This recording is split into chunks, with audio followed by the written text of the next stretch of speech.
예, 오늘 함께 말씀 나누려고 하는데요. 함께 나눌 말씀의 제목은 하나님의 부르심이라는 제목으로 함께 말씀을 나누겠습니다.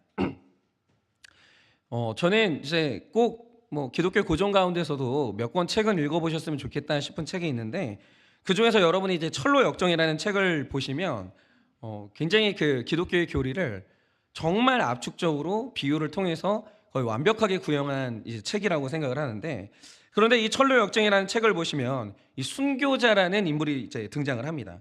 이 사람이 주인공은 아닙니다. 주인공은 아닌데 순교자라는 인물이 등장을 하는데, 이 사람이 어느 날 하나님의 나라를 향해서 꾸준히 걸어가다가 허영의 시장이라는 곳에 들어가요.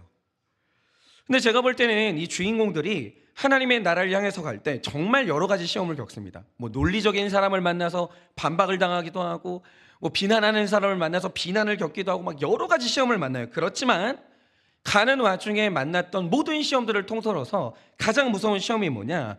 이 허영의 시장을 거쳐야 되는 게 가장 무서워요. 왜냐? 여기에는 사람의 오감이 원하는 것 중에 없는 게 아무것도 없어요. 여기를 들어가면 너무 즐거워요.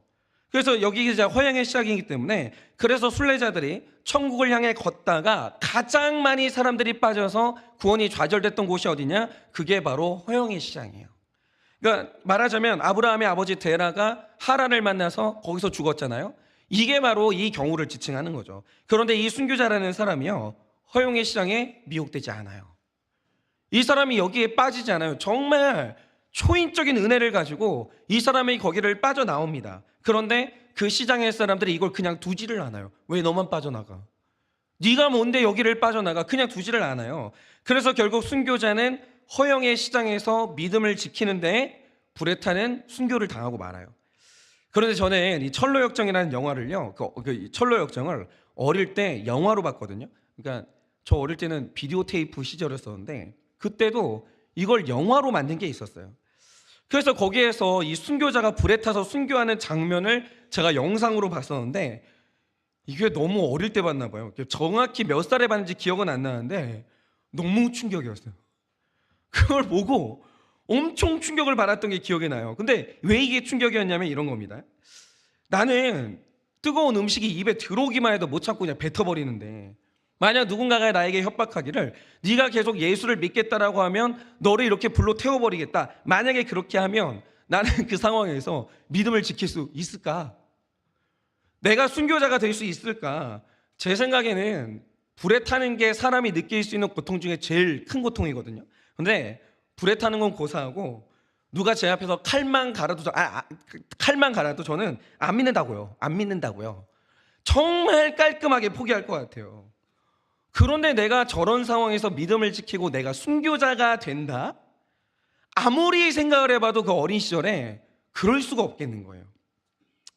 그런데 만약에 이제 더 큰 문제는 뭐냐면, 그래요, 누가 나를 협박을 해요.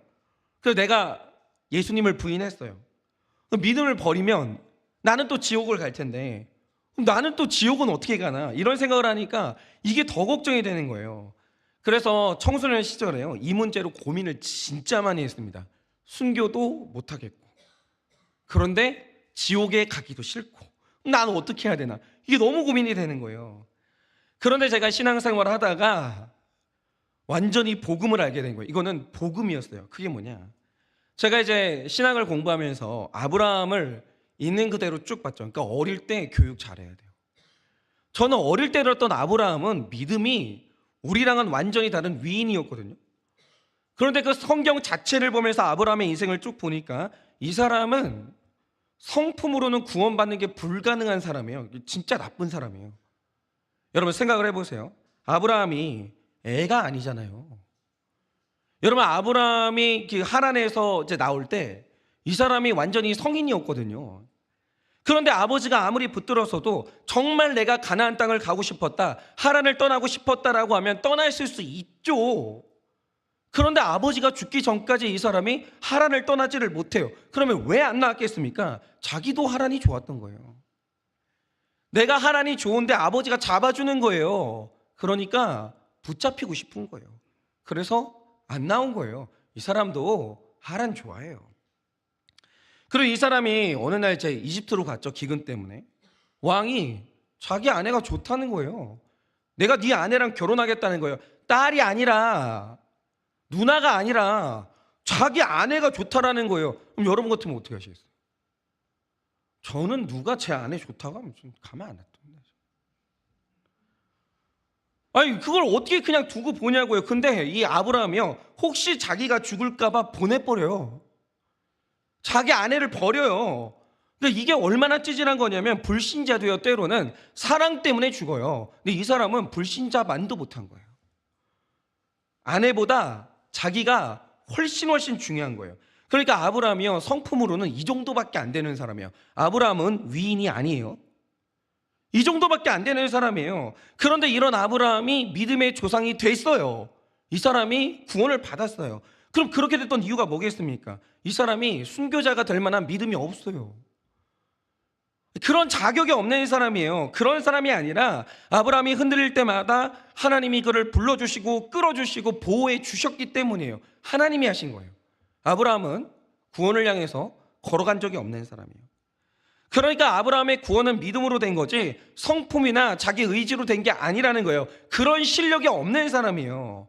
그래서 제가 이걸 알게 되니까 너무 소망이 생기는 거예요. 구원은 의지가 아니라, 자원함이 아니라 부르심이구나. 내 이름을 부르시는 하나님의 음성이 귀에 들리는 순간 그 사람은 천국이 보장되는구나.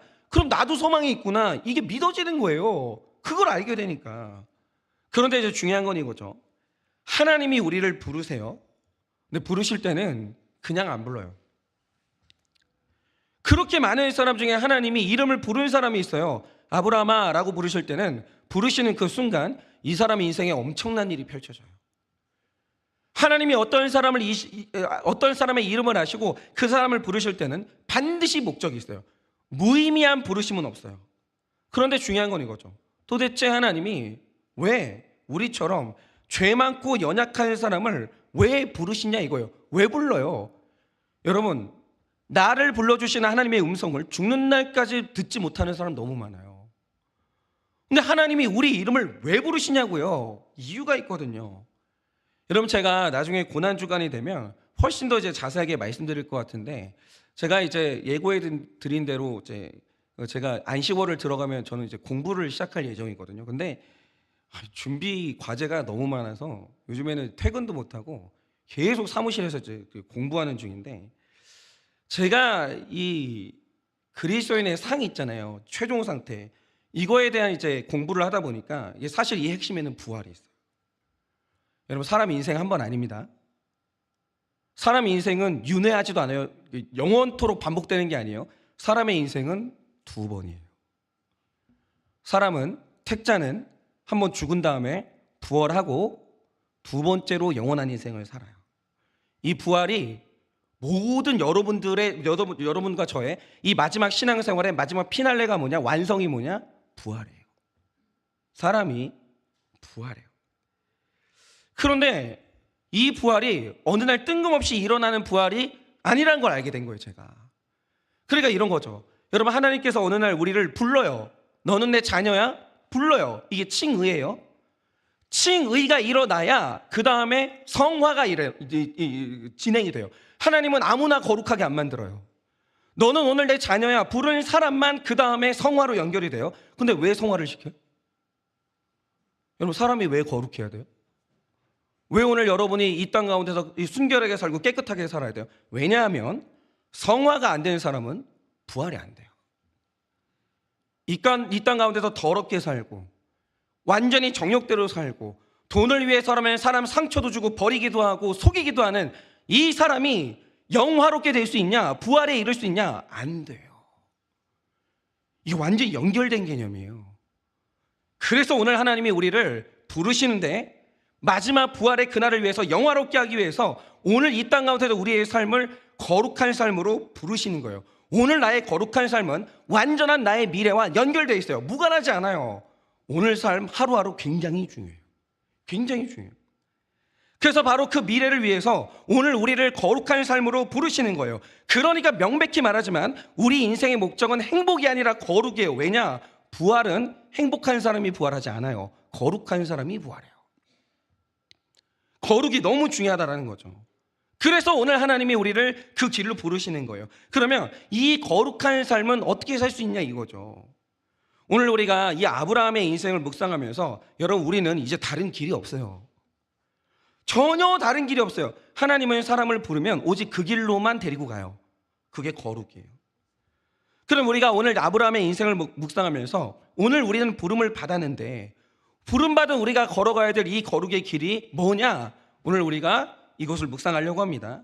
그러므로 자, 묵상할 때 첫 번째로 거룩한 삶이란 반드시 떠나는 게 거룩한 삶이에요. 1절입니다. 여호와께서 아브라함에게 이르시되 너는 너의 고향과 친척과 아버지의 집을 떠나 내가 내게 보여줄 땅으로 가라 라고 하십니다. 이제 가야 될 곳이 있는 거예요, 아브라함이.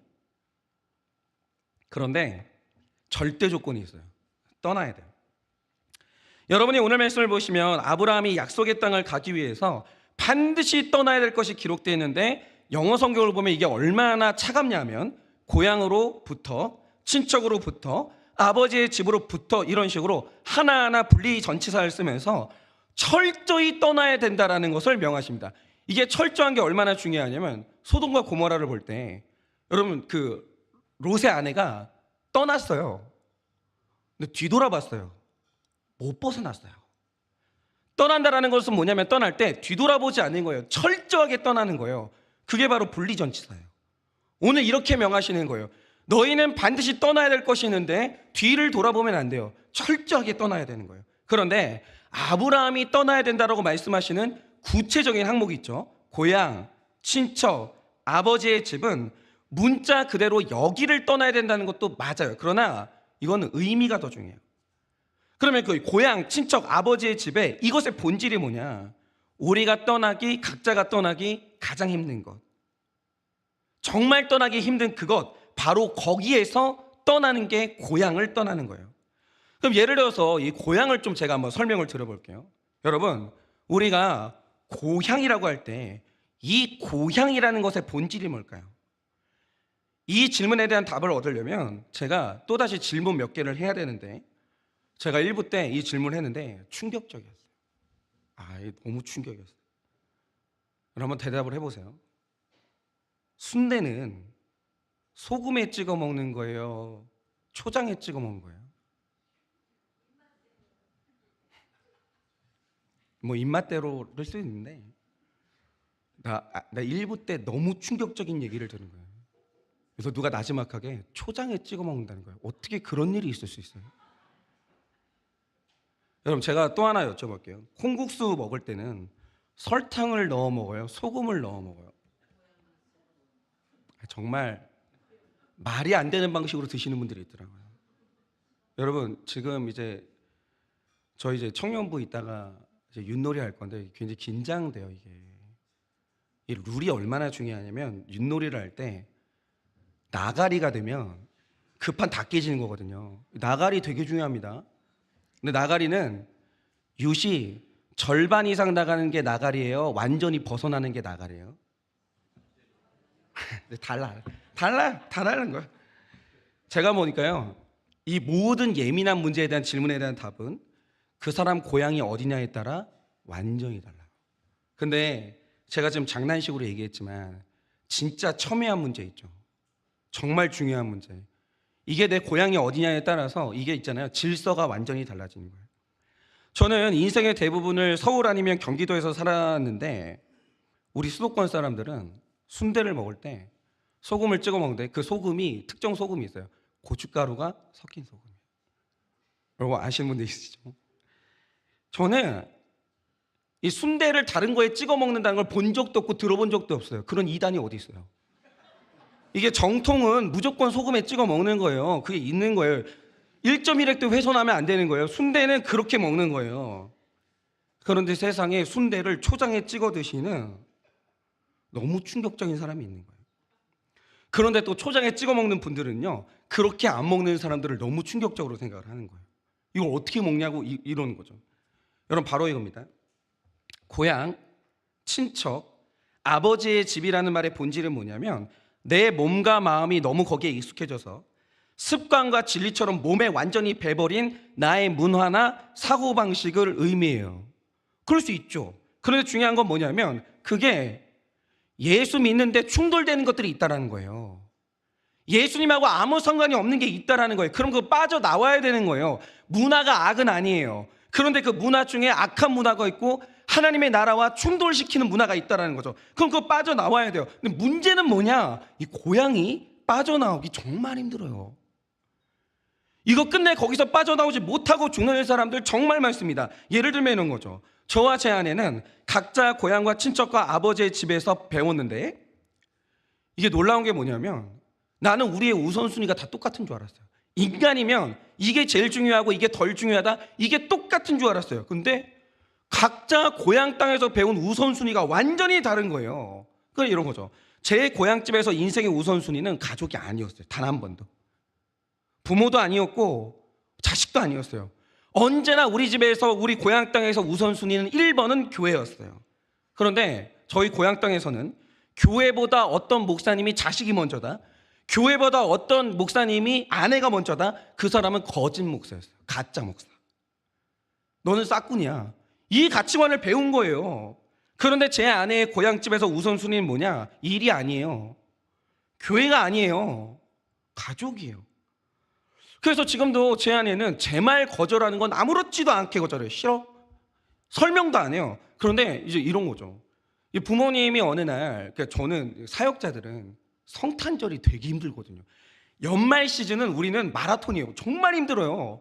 성탄절이 딱 끝나면, 예배가 끝나면 쉬어야 되거든요. 그런데 그날 저희 이제 부모, 장인 장모님은 그날이 너무 좋은 날이잖아요. 그러니까 딱 그러는 거예요. 오늘 만나자. 예배 끝났지? 얼마나 좋니? 만나자라고 해요. 그럼 저는 쉬어야 되거든요. 그럼 제 편 들어야 되잖아요. 갑자기 혈기가 났어. 제 편 들어야 되잖아요. 근데 갑자기 저희 아내가 말을 못해요. 안절부절을 못해요. 그걸 끝내 만나요. 그래서 이게 둘 다 저만, 그러니까 우리 아내만 치우친 게 아니라 저도 완전히 치우쳐버린 거예요. 이거는. 아니, 제 인생에 교회가 절대적으로 중요한 거 맞죠. 그런데 교회가 중요하면 제 가정, 제 아내, 그 자녀는 아무것도 아닌 건 아니잖아요. 교회가 중요한 거 맞는데 제 아내도 중요하고 제 자녀도 중요해요. 다 잡는 방법이 있어요. 균형을 잡아야죠. 그래서 때로는 저는 교회를 뭐 아주 자주는 아니지만 교회를 잠깐 내려놓고 제 아내나 딸을 위한 시간을 보낼 때가 있어요. 왜냐하면 제 고향 땅의 문화가 치우쳤다는 걸 알기 때문에 그런 날이 있어요. 근데 이상한 게 뭐냐? 어느 날 잠깐 교회를 등지고 내 자녀를 위해, 내 아내를 위해 시간을 보내는데 너무 불편해요. 그게 너무 불편해요. 내 마음 어딘가에서 너는 싹군이야. 너는 가짜 목사야. 네가 그러고도 교회 목사야? 이런 음성이 어딘가에서 계속 들려와서 이 죄책감 때문에 되게 힘들어요. 그런데 말씀을 배웠으니까 거기서 빠져나와야 되는데 그게 맞다는 것도 아는데 안 돼요. 쉽지가 않아요. 여러분, 이게 바로 고향과 친척과 아버지의 집을 떠나는 적용인데 이 적용할 수 있는 사람 많지 않아요. 되게 어려워요. 또 제가 이제 어떤 얘기도 들었냐면 어떤 분은 예수님 믿기 전에 원가정이 10년만 되면 점집을 가요. 어머니가. 그래가지고 이제 부적을 딱 써온 다음에 어머니가 가족들한테 세뱃돈을 주면서 부적을 하나씩 나눠주는 거예요. 복 받아라. 이거 비싼 부적이다. 지갑에다 넣고 다녀라. 이러면서 이제 부적을 나눠주는 거예요. 그리고 그거를 옛날에 품고 다녔어요. 그래서 예수님 믿고 이게 잘못된 것도 알고 효력이 없다는 것도 알았기 때문에 부모님이 부적을 주시면 몰래 버리려고 했어요. 쭉 찢어가지고 버리려고 했어요. 근데 신기한 건 뭐냐? 미신인 것도 알아요. 아무 능력이 없다는 것도 알아요. 근데 찢어지지가 않는 거예요.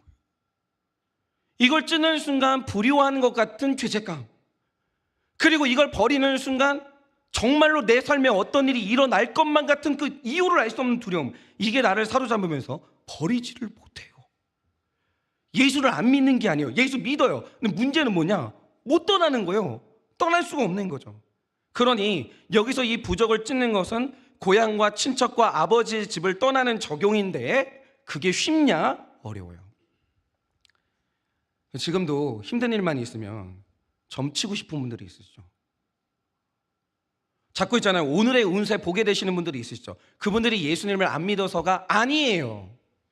그거 자기 고향 땅에서 그 배운 거예요. 그걸 떠나는 게 쉽냐? 되게 어려워요. 여러분, 이렇게 우리는 모두가 각자의 고향과 친척과 아버지의 집이 있어요. 절대적인 이 문화를 배운 곳, 나의 정신세계와 가치관을 배운 곳이 있는데, 우리가 말씀을 배운다는 것은 내가 떠나야 될 고향이 뭔지를 알고 그걸 하나하나 떠나는 게 거룩이에요. 그러니까 거기서 맞는 것도 있죠. 분별하세요. 저도 부모님한테 배운 것 중에 너무 좋은 것들이 많아요. 근데 아닌 것들이 있었어요. 그 중에 하나가 유교였어요. 유교는 1번이 부모예요. 아내가 아니에요. 저희 아버지가 이 유교에서 떠나는 게 언제 가능해졌냐면 할머니 돌아가시고 그때 가능해졌어요. 정말 어려운 거예요. 뭐냐 이거죠. 내가 떠나야 되는 이 고향 땅이 뭐예요? 아버지의 집이 뭐냐라는 거죠. 이거 못 떠나면 앞으로 못 나가는 거예요. 그러니 신앙생활 하시면서 여러분의 고향은 뭡니까? 떠나야 되는 그 고향이 뭐예요? 아버지의 집이 뭐예요? 여러분 그거 파악하셔야 돼요. 그거 분별하셔야 돼요.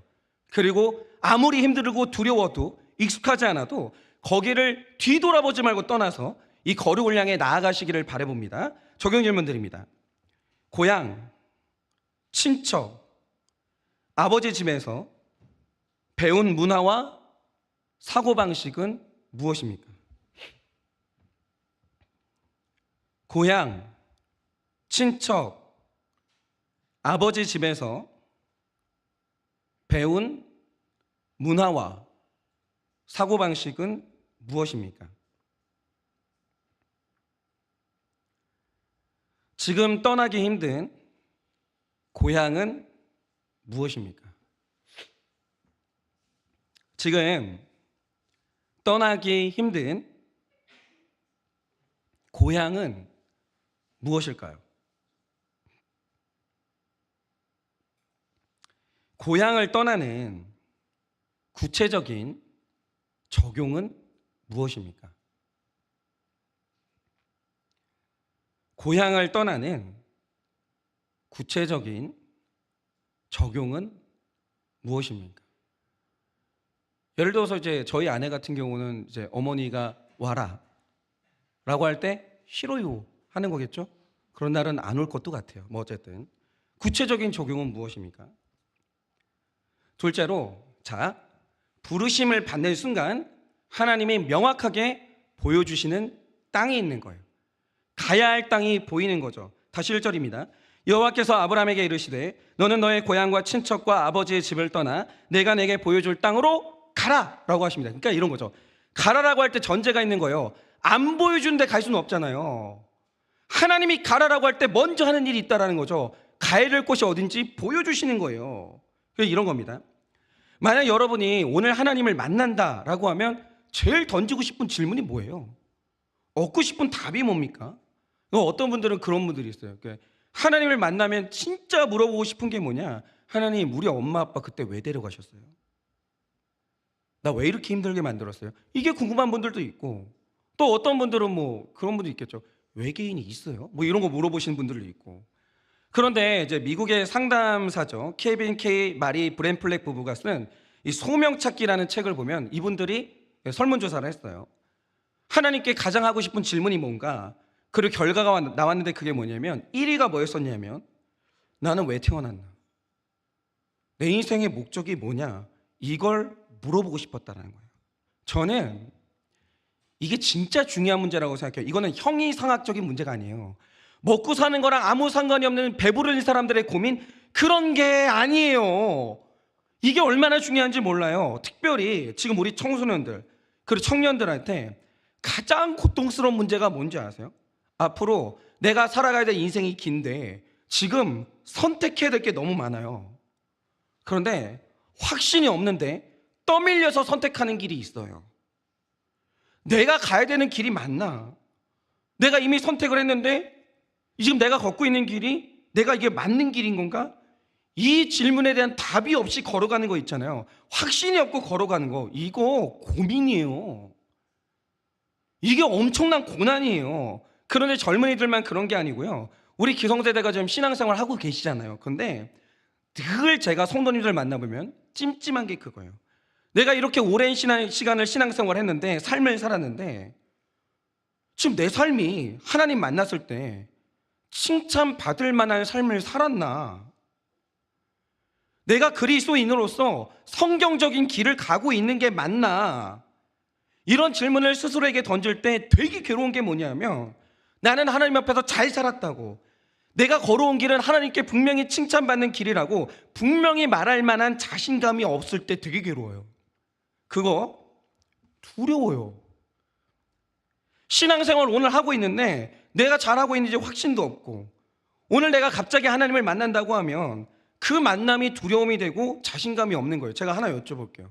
만약에 오늘 우리가 어떤 불의의 사고로 다 죽었어요.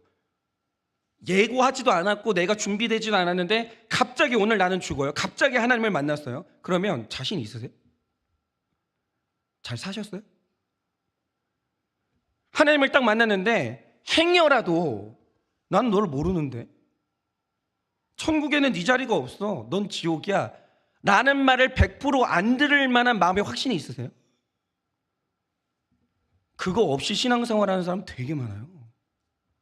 나 잘하고 있나? 이게 맞는 건가? 여러분, 이렇게 불확실한 신앙생활하는 사람이 얼마나 많냐라는 거죠. 그러니까 이렇게 오늘 내가 걸어가고 있는 길에 대한 확신도 없고 기쁨이 없는 건요, 젊은이들이나 기성세대나 모두에게 엄청난 고통이에요. 엄청난 고통. 결혼할 때 이 결혼 맞나? 확실한가? 이거는 고난도 그런 고난이 없는 거예요. 그러면 여러분이 한번 생각을 해보세요. 왜 우리는 내가 가는 길에 대한 확신이 없어요? 왜 안 보여요, 그 길이? 여러분, 아브라함을 한번 보세요. 그가 살았던 이 갈대아 우르는요, 문명이 시작될 정도로 굉장히 기름진 땅이었어요. 다시 말해, 여기 있으면 안 굶어 죽어요. 그래서 그곳에서 이미 아브라함은요, 우상 만드는 자로서 삶의 자리를 잡았어요. 자기 할 일이 있었어요. 먹고 사는 걱정이 없었다라는 거죠. 그런데 택자가 진짜 이상한 게 뭐냐, 그 땅에서 반복되는 삶을 살아요. 나 분명히 잘 살고 있었어요. 그런데 어느 날 갑자기 형 하란이 죽어요. 근데 그 죽음 속에서 허무함이 밀려요. 이게 인생인가? 우리 형이 죽은 다음엔 어떻게 된 거지? 갑자기 어느 날 예사롭게 안 넘어가지는 거예요. 그리고 나는 자식이 아직도 없어요. 이런 일이 하나하나 반복될 때 질문이 생기는 거예요. 왜 이런 일이 일어났지? 이 일의 의미는 뭐지? 내가 가는 길이 이거 맞나? 근데 이상하게 갈증이 생기는 거예요. 답을 찾고 싶은 거예요. 그러니까 생각이 없고 만족이 없는 사람은 하나님 못 만나요. 여러분, 이 불만족이라는 게, 갈증이라는 게 영적으로 얼마나 중요한 감정인지 아시냐 이거죠. 보통 영적인 현상이 아닌 거예요. 그런데 바로 그 곤고함 가운데서 아브라함이 어느 날 하나님을 만나요. 네 길 내가 알아. 너 목마르지? 왜 그런 줄 알아? 내가 그 이유를 알아. 그 답을 주시는 분을 만난 거예요. 해석을 주시는 분을 만난 거예요. 그런데 아브라함을 만난 하나님이 가장 먼저 주시는 말씀이 뭡니까? 그가 어디로 가야 되는지 선명하게 알려주시는 거예요. 여기다. 여기야. 너는 여기를 가기 위해서 태어난 거야. 이걸 딱 주시는 거예요. 그런데 이상하죠? 아브라함을 부르신 그 길이 갈대아 우르보다 행복하지 않아요. 더 편한 길도 아니었어요. 아브라함이 하나님 따라갔다가 얼마나 고생했는지 몰라요. 그런데 이게 하나님이 나에게 알려주신 길이니까 마음에 확신이 온 거예요. 여기 가야 되겠다. 그러니까 아브라함의 인생을 보면요, 처음에는 그 확신이 옅었다가 점점 확신이 선명해져요. 진해져요. 그러니까 이 아브라함의 인생을 보면 선명하게 나타나는 현상이 하나 있는데, 그가 인생의 말년으로 가면 갈수록 질문이 적어져요. 질문을 안 해요. 이 말이 뭐냐? 확신이 농도가 짙어지는 거예요. 그러니까 인생의 방황이 딱 끝나버리는 거예요. 여러분, 사람은요, 먹고 산다고 사는 게 아니에요. 그 마음에 확신이 있고 인생의 의미를 찾아야 그때부터 사람은 그때부터 살아요. 그거 아니고서는, 그러니까 저는 그런 적이 있었어요. 그러니까 제가 아는 교수님 중에 음대 교수님이 있었는데, 이분이 원래는 의대를 갔었거든요. 의대를 가가지고 잘 먹고 잘 살았어요. 근데 이분이 있잖아요, 마음에 음악에 대한 갈증이 안 풀리는 거예요. 그래서 이분이 뭘 했냐면 사물함을 가잖아요. 톡톡 두드려 보는 거예요. 소리가 나잖아요. 도다. 의사가 왜 그 짓 하고 있냐고요. 근데 이게 있잖아요. 의사로 살아가고 있는데 이게 맞나? 내가 이렇게 살아야 되나? 확신이 없는 거예요. 이거 사는 게 아니에요, 이거는. 그런데 이분이 어느 날 나는 하나님께 음악으로 부름받았구나. 다 때려쳤어요. 그래서 되게 조그만 학교에서 이분이 지휘를 하고 살거든요. 그 환희에 찬 표정을 저는 봤어요. 너무너무 즐기는 거예요. 그게 사는 거예요. 그게 사는 거예요. 그래서 저도 이제 마찬가지인 게 뭐냐면 제가 아버지의 뒤를 따라서 신학교에 이제 가긴 했는데 그러면 신학을 한 뒤에는 분과가 너무 많아요. 어떤 사역을 하는 게 맞냐? 이걸 모르겠는 거예요. 근데 여기에서 이제 제가 굉장히 오랜 시간 고민한 게 뭐냐면 저는 왜 신학을 했냐면 말씀드렸지만 성공이 목적이고 성공하기에 내가 가장 적합한 길이 뭐냐라고 할 때 그게 종교였어요. 저는 이거 제 비즈니스였어요. 그래서 여기로 온 거예요. 그러니까 제가 날마다 이게 나를 위한 사역이었기 때문에 내 성공을 위한 사역이었기 때문에 내가 날마다 질문했던 게 뭐냐면 내가 나한테 질문했어요. 이거 되게 중요해요.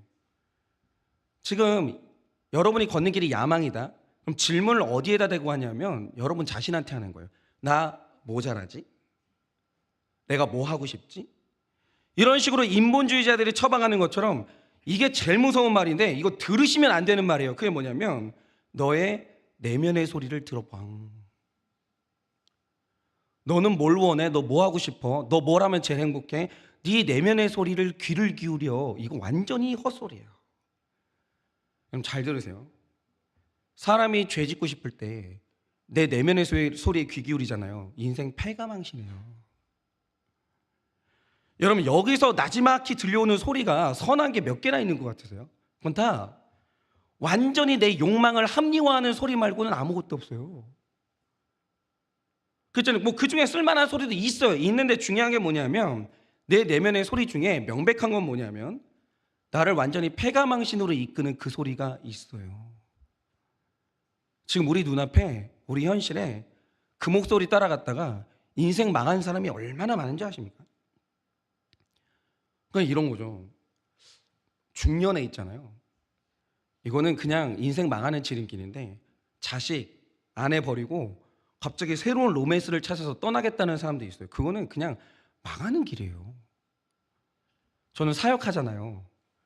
그렇게 나가서 행복으로 결론이 난 케이스는 단 한 케이스도 못 봤어요.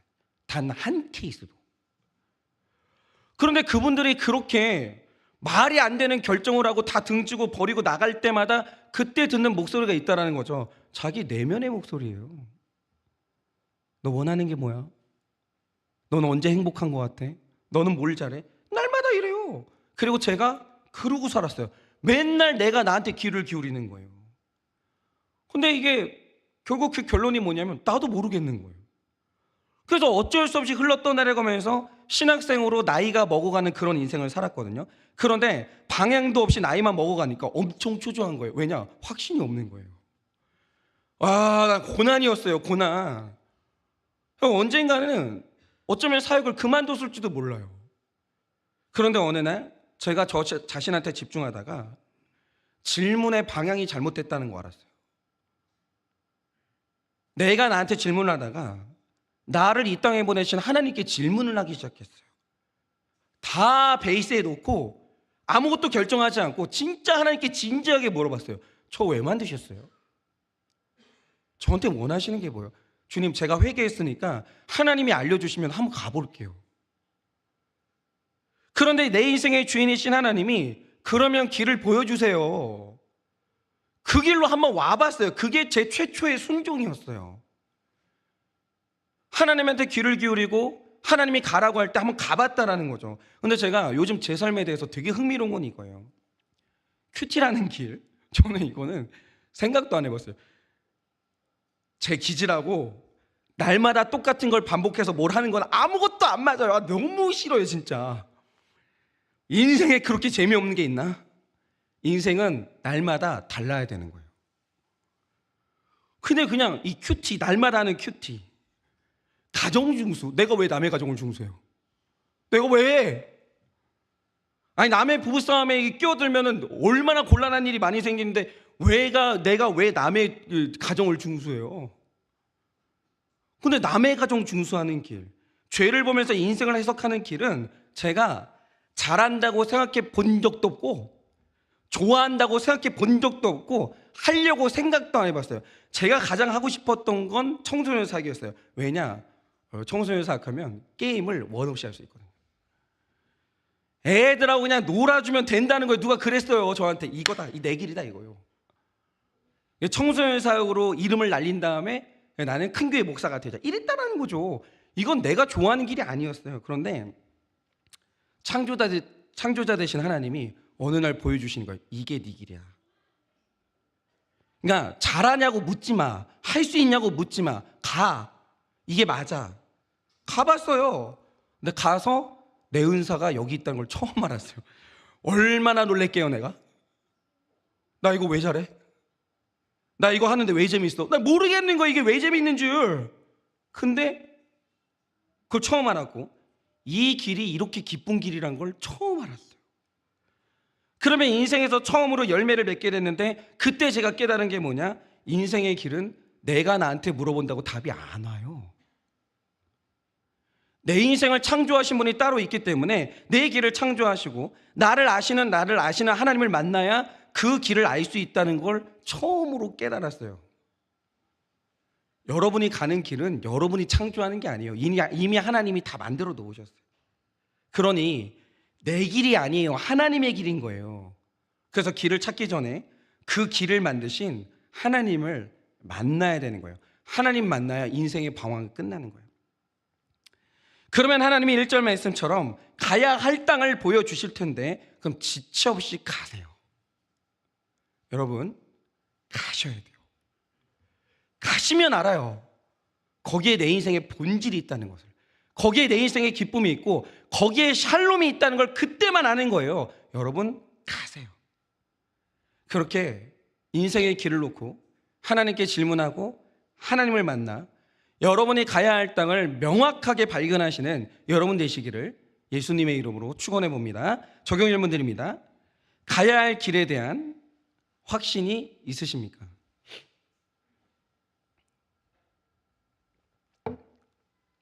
가야 할 길에 대한 확신이 있으십니까? 방황하고 있지 않으십니까?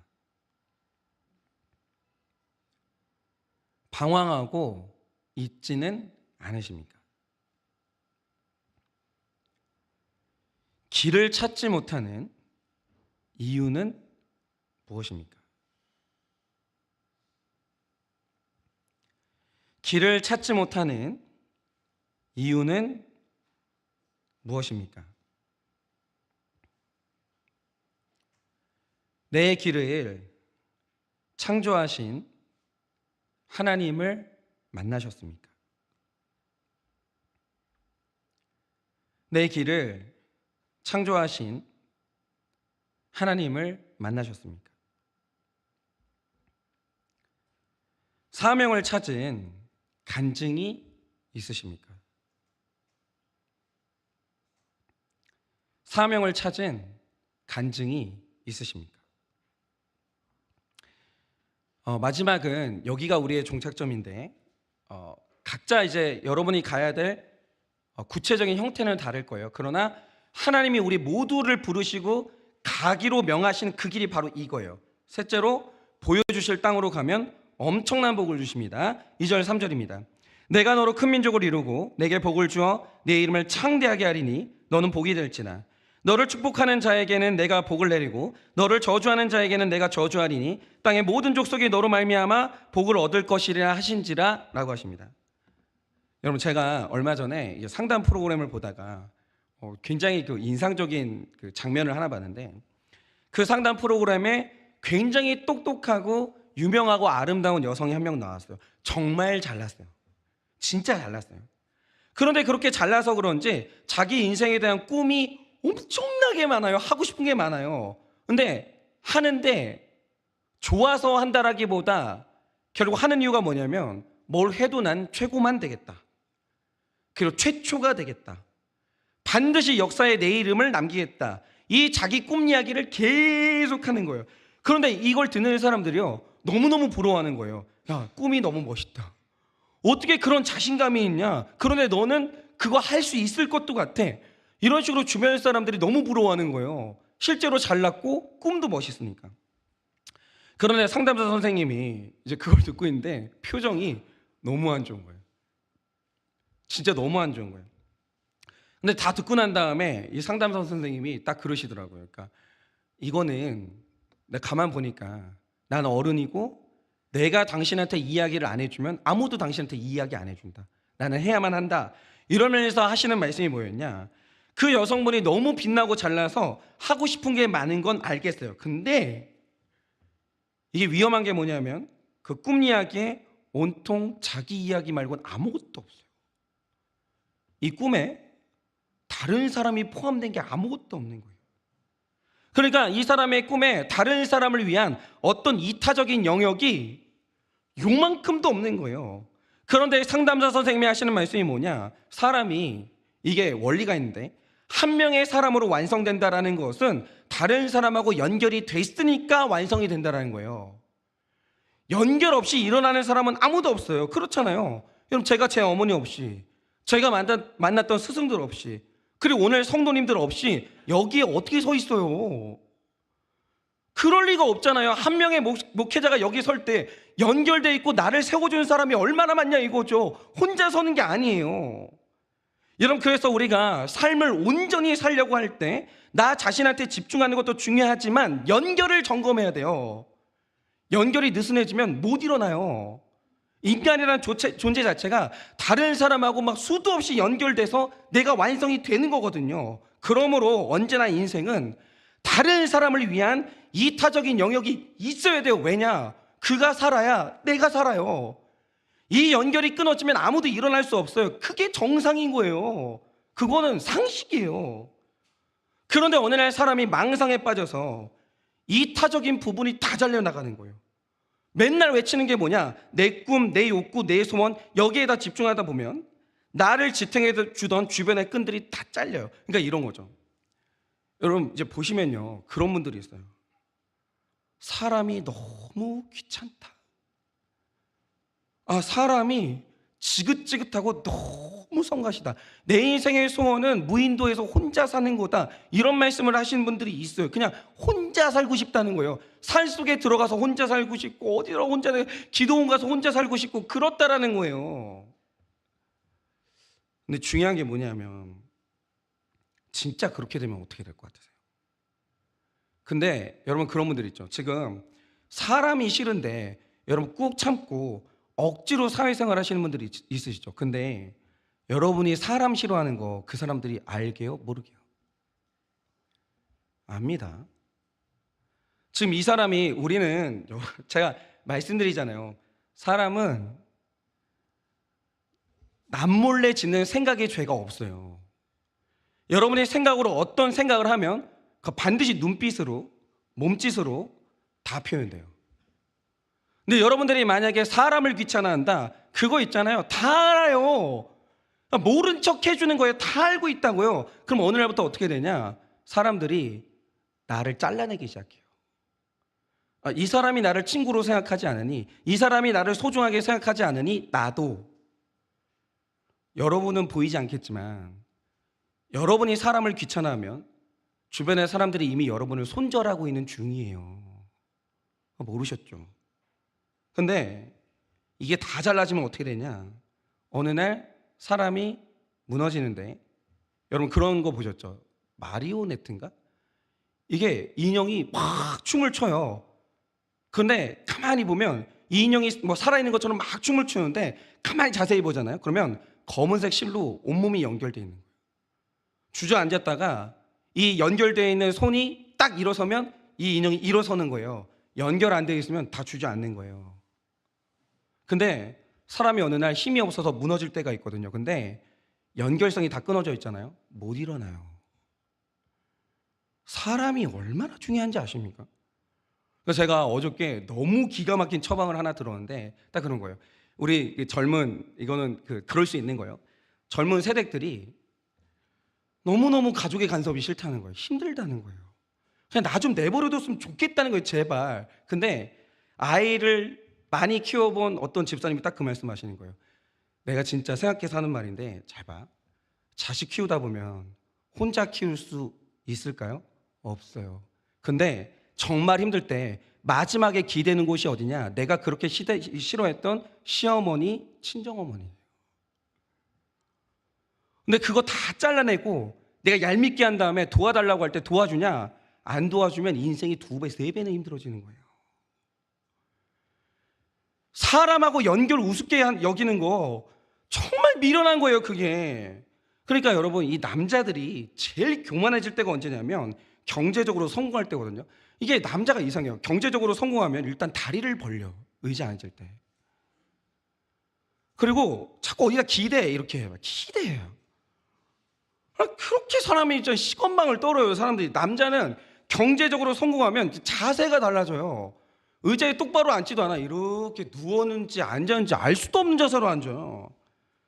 그리고 나서 이제 남자가 과대망상에 빠지기 시작하는데, 그러면서 나타나는 현상이 뭐냐? 아내와 가족을 하찮게 여기기 시작해요. 하나님 없이도 살 수도 있다는 망상에 빠지기 시작해요. 그러면서 주변 사람들한테 함부로 하기 시작해요. 직원들, 야, 너 오늘 일 그따위로 할 거면 싫어? 나가. 내가 오늘 이 월급 준다고 하면 올 사람 널렸어. 이런 식으로 주변 사람들을 하찮게 여기기 시작해요. 그걸 갑질이라고 하는데, 그러다가 어느 날 소순이 뭐냐?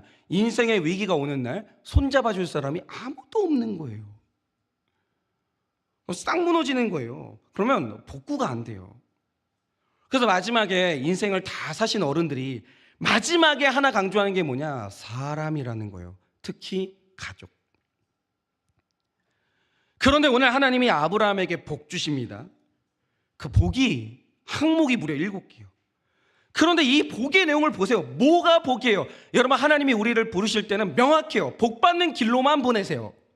다른 길은 안 가요. 하나님은 택자는 무조건 복 받는 길만 보내시는 거예요. 근데 그 복 받는 길이 뭐냐라고요.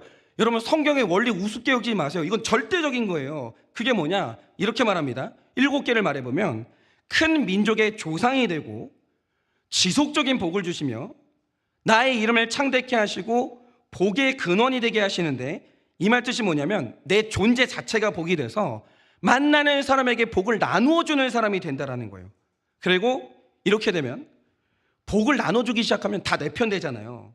나를 축복하는 자에게는 복 주시고, 나를 저주하는 자에게는 저주하시고, 나를 통해서 땅의 모든 족속이 복을 얻는다라는 거예요. 이게 뭐냐? 이타적인 삶이에요.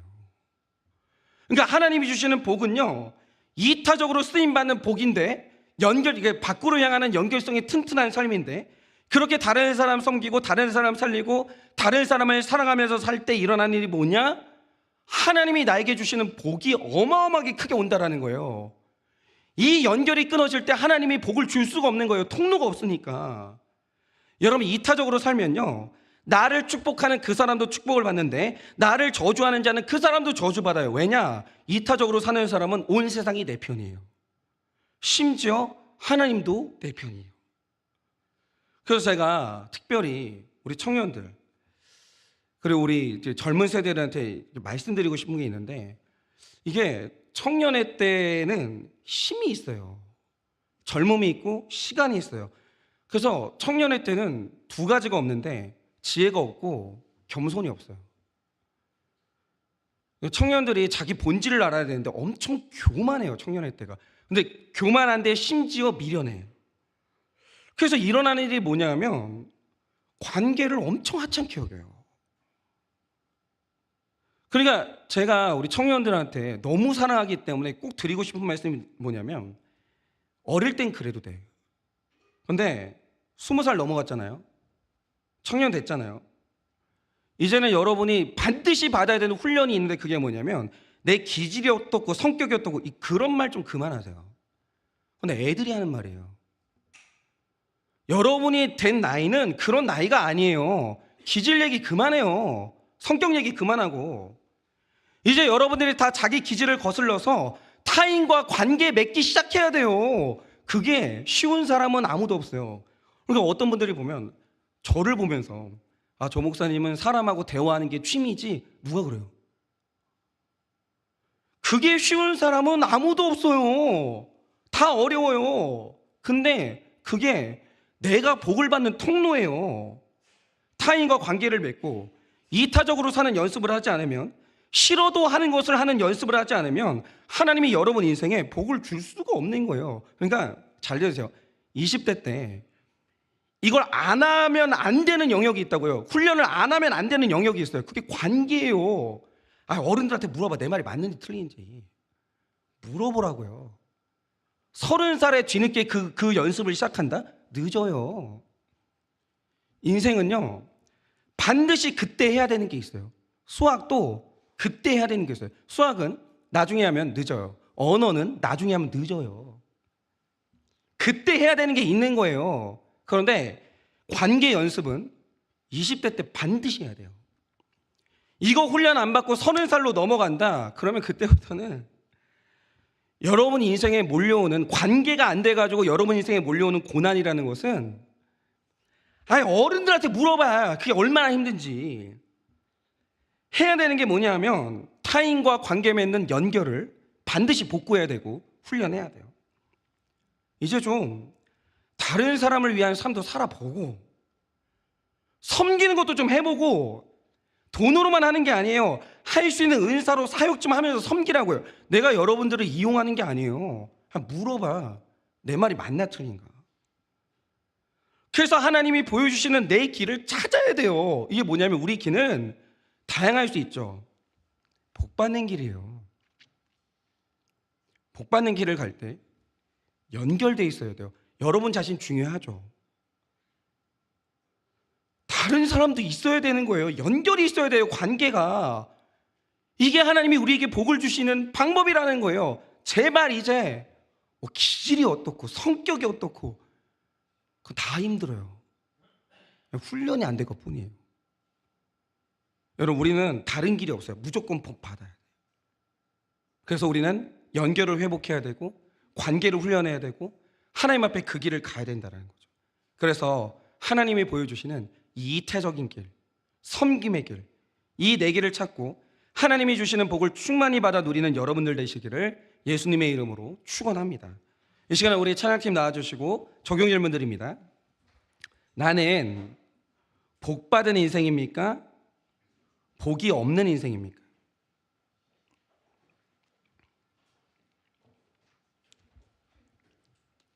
나는 복 받은 인생입니까? 복이 지지리도 없는 인생입니까? 복을 받았으면, 복을 받지 못했으면 그 원인은 무엇입니까? 복을 받았든 받지 못했던 그 원인은 무엇입니까? 다른 사람과의 연결이 튼튼합니까? 다른 사람과의 연결이 튼튼합니까? 관계의 연결이 약한 이유는 무엇입니까? 관계의 연결이 약한 이유는 무엇입니까? 이타적인 삶이 있으십니까? 이타적인 삶이 있으십니까?